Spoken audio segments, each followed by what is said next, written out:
Hello students, in this video we will understand the concepts which will be helpful for us to solve exercise 1.4.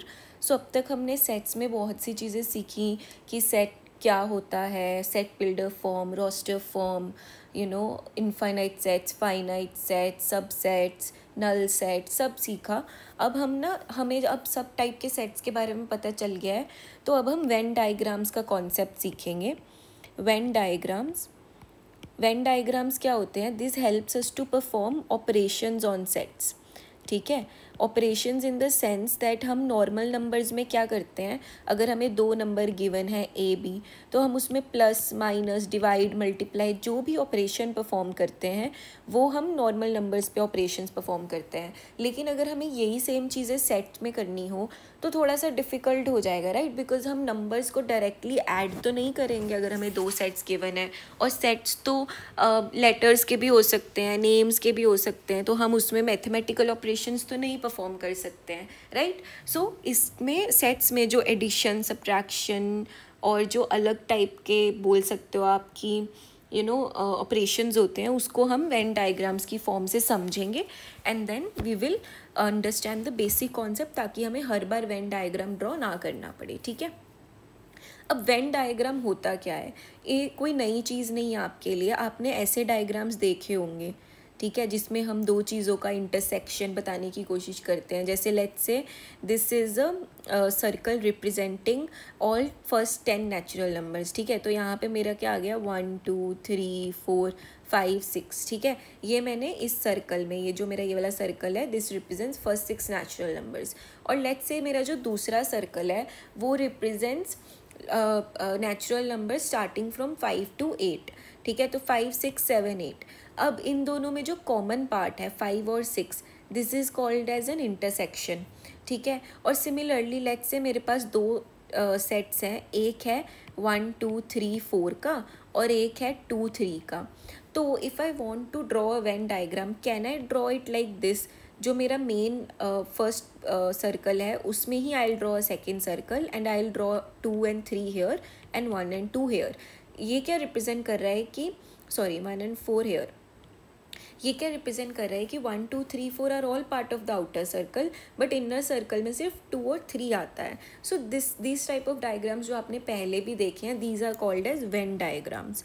ठीक है, अब इनकी मदद से हम ऑपरेशंस ऑन सेट समझेंगे कि how do we perform operations. ठीक है, तो सबसे पहला जो हमारा ऑपरेशन है वो है यूनियन ऑफ सेट्स।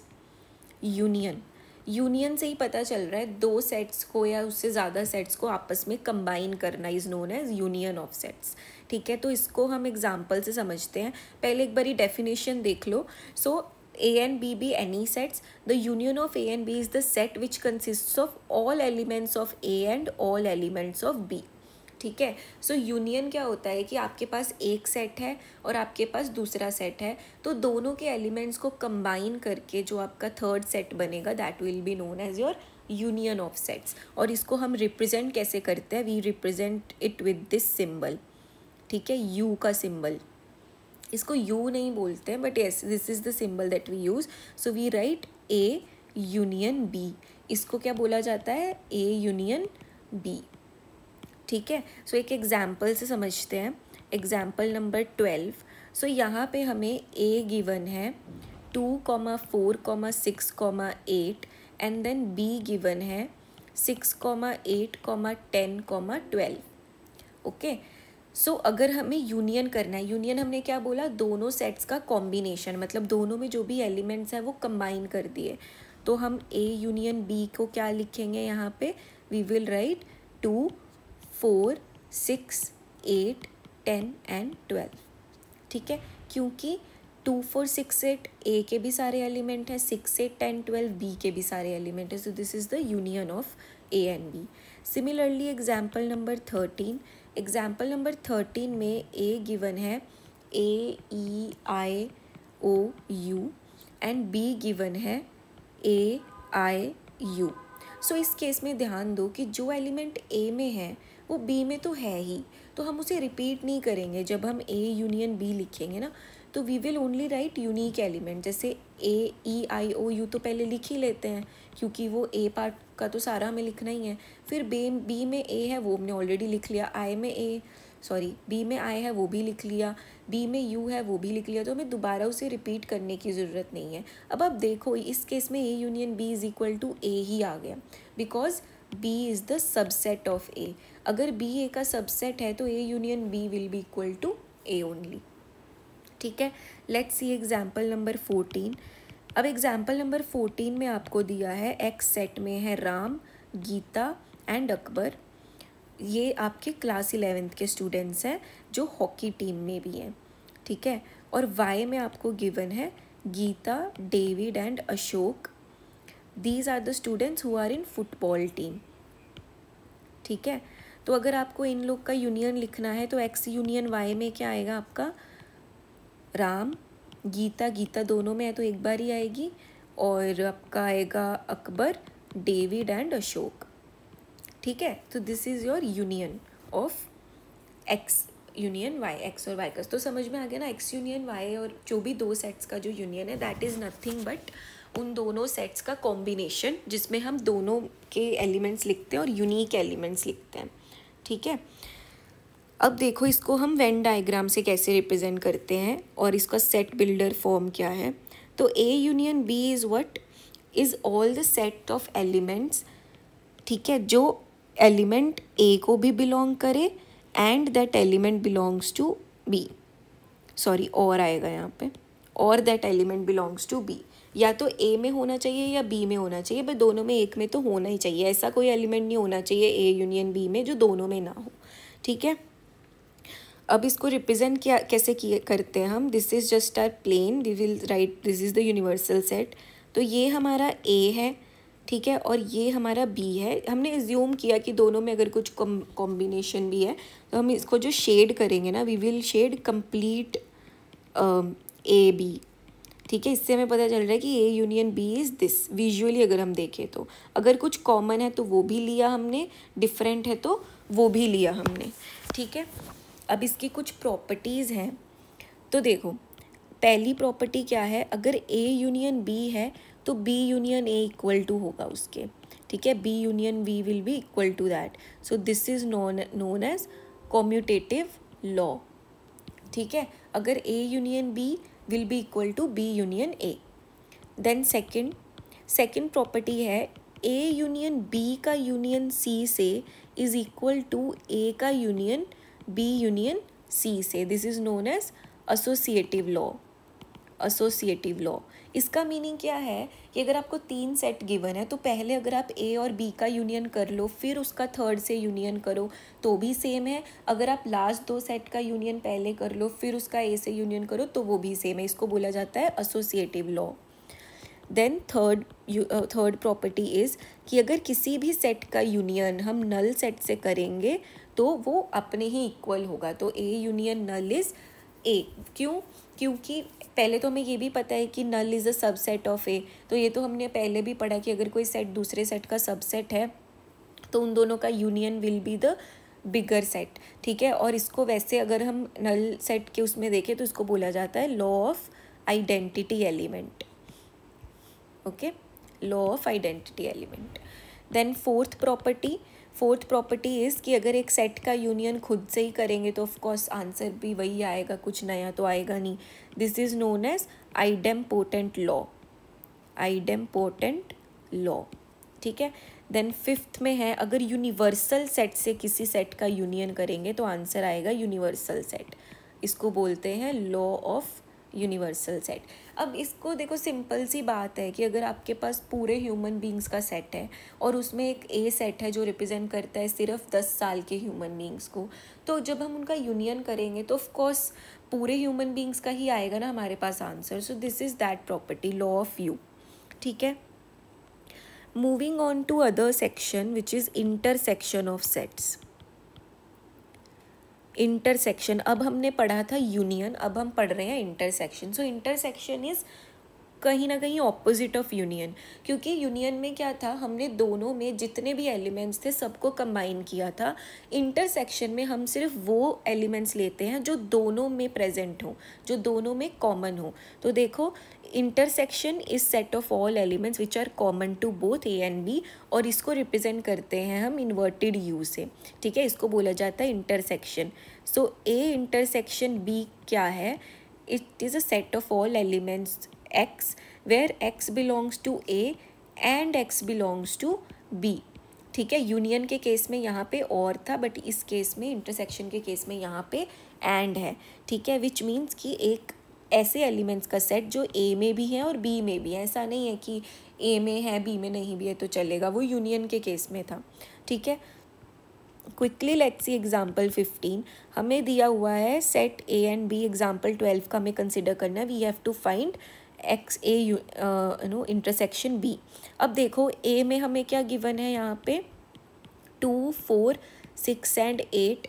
B में हमें क्या गिवन है 6, 8, 10 एंड 12। अब देखो दोनों में कॉमन क्या है 6 और 8, इसमें भी 6 और 8, तो A इंटरसेक्शन B में सिर्फ कॉमन एलिमेंट्स आएंगे, ठीक है। सिमिलरली एग्जाम्पल 16 में हमें ये वाला सॉल्व करना है। We are given A E I O U and B में हमें गिवन है A comma I comma U. इसका इंटरसेक्शन क्या होगा, ए इंटरसेक्शन बी, दोनों में जो कॉमन एलिमेंट्स है, तो ए आई यू, दोनों में कॉमन एलिमेंट्स ये हैं। अब this is equal to B, ठीक है, तो B is a subset of A, ये भी हमें पता है। तो पहले हमने जब यूनियन किया था, A यूनियन B, इस केस में क्या था A, but A intersection B is B, ठीक है। Moving on to example number 17। तो एग्जाम्पल नंबर 17 में हमें A गिवन है 1, 2, 3, 4, 5, 6, 7, 8, 9, 10 और B गिवन है 2, 3, 5 एंड 7, 2, 3, 5 एंड 7। तो दोनों में जो कॉमन एलिमेंट्स है they are common to B also, ठीक है। सो A इंटरसेक्शन B जो हो गया हमारा B, ओके।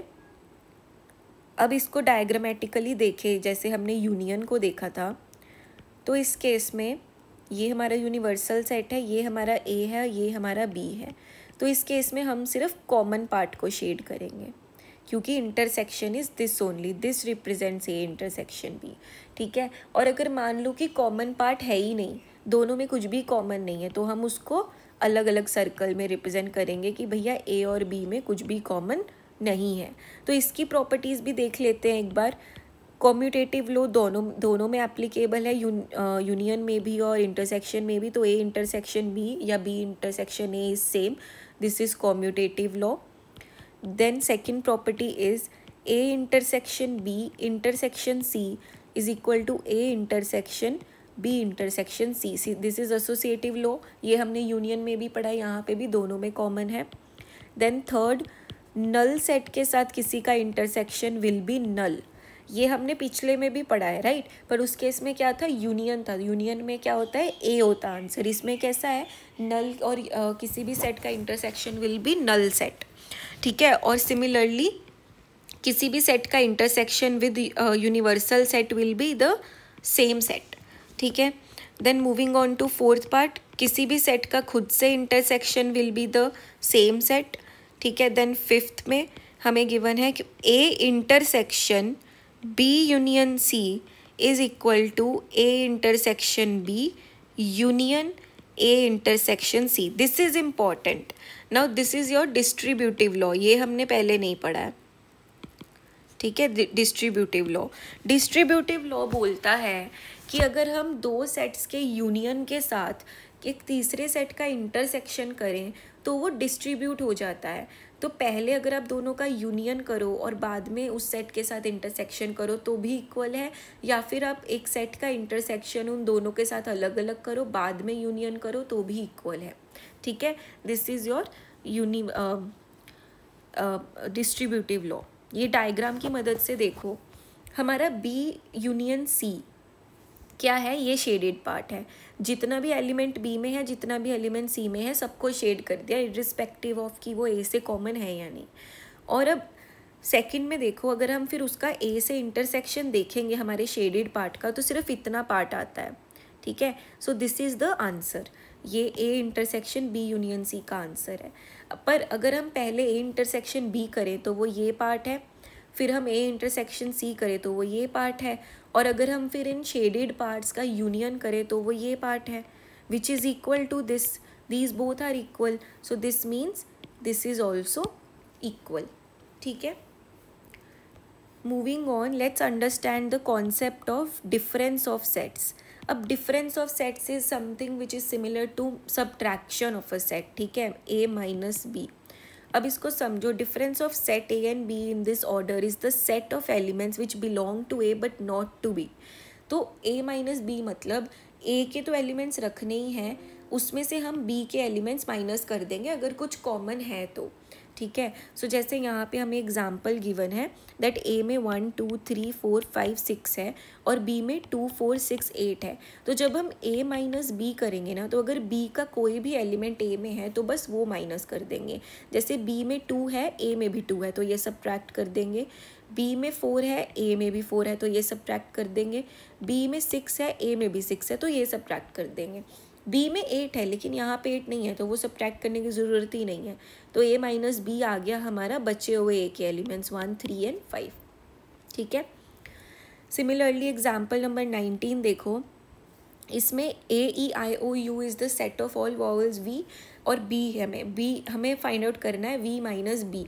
तो V माइनस B के लिए हम V में से वो सब एलिमेंट्स एलिमिनेट कर देंगे जो B में भी हैं।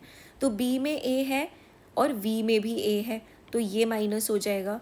I है B में, I A में भी है, तो ये माइनस हो जाएगा। K B में है बट K V में नहीं है, तो उसको माइनस नहीं कर सकते। U B में है और U V में भी है, तो ये माइनस हो जाएगा। तो V माइनस B में हमारे पास क्या बचा, सिर्फ E और O। ठीक है, E और O। सिमिलरली अगर हम B माइनस V करने की कोशिश करेंगे, तो हम B माइनस V करने की कोशिश करेंगे तो हमें V के सारे एलिमेंट्स जो हैं वो माइनस करने पड़ेंगे B में से। तो A माइनस हो जाएगा, I माइनस हो जाएगा, U माइनस हो जाएगा, पर K V में नहीं है तो वो माइनस नहीं होगा। तो V माइनस B में हमारे पास सिर्फ बचेगा K। ओके, अब B minus V and V minus B are not equal to each other. तो ये ज़रूरी नहीं है कि V माइनस B या कोई भी A minus B is not equal to B minus A. Coincidentally this can happen but not always. So A minus B का set builder form क्या होगा, any element X which belongs to A and does not belong to B। ठीक है, तो हमने इसमें 3 चीज़ें सीखी, union, intersection and difference. Okay.